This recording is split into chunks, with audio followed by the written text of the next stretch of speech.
એ સાવકે પણ ભાવના મુનિપણું લેવાની કરવી એમ કહેવા માંગે. એને લાભ દેખે લાભની વધારે કેમ ભાવના ન કરે? સમજાણું કાંઈ? સમ્યક દર્શન સમ્યક જ્ઞાનથી લાભ છે, સમ્યક ચારિત્રથી પણ મહાલાભ છે. સમજાણું કાંઈ? ગ્રસ્તે પણ આવી ભાવના યથાશક્તિ યોગ હોય ત્યારે એને પણ ચારિત્ર ભાવ લેવું એમ કહેવા માટે અધિકાર લીધો છે. એકો હતા ચારિત્ર અંતર્ભાવાત તપોપી મોક્ષંગમ આગમે ગતિતમ અનિગુહિત નિર્વીર્યે વીર્યે તદપી નિષેવ્યમ સમાહિતમ સ્વ અંતે. એની ટીકા. સમ્યક ચારિત્રમાં સમાવેશ પામતો હોવાથી તપને પણ શાસ્ત્રોમાં મોક્ષનું કારણ કહ્યું. એમાં નિશ્ચય તપ લેવું અને વ્યવહાર બે પણ લેવું. અહીંયા નિશ્ચયથી વાત કરી.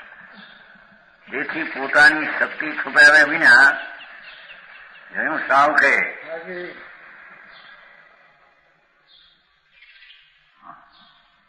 યથાશક્તિ હો, શક્તિ પ્રમાણે એમ સમજ્યા વિના, દર્શન વિના, જ્ઞાન વિના તો ચારિત્ર હોય નહીં.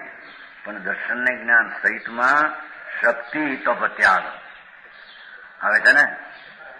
હે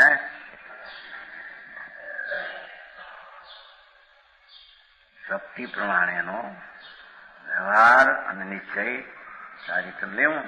શક્તિ જોઈને, પરિણામને જોઈને કવા ધ્રુક્ષેત્રકા ભાવમાં પોતાનો નિર્વાહ થશે કે નહીં એમ વિચારીને સમ્યક દર્શન જ્ઞાન સહિત ચારિત્ર ગ્રહણ કરવું. સમજાણું કરાય?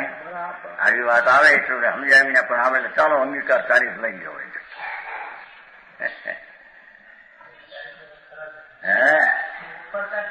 ઉપરના કે ચારિત્ર ઠેકાણા, નીચે દર્શન કા ઠેકાણા નહીં. અને ચારિત્ર લઈ લો, 5મા વર્ષ લઈ લો. हाँ तो सावकपना अच्छा प्रकट हुआ है और उसको भावना चारित्र होनी चाहिए. यथाशक्ति ग्रहण करने की भावना होती है एम कैसे और भाई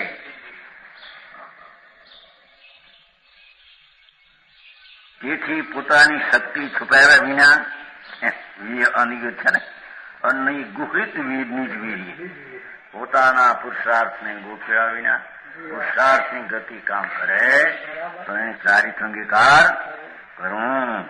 પોતાનું મન વશ રાખી નહીં, પણ મનને વશ રાખીને ઈચ્છા નિરોધ કરીને બરાબર તે તપનું પણ આચરણ કરવું જોઈએ.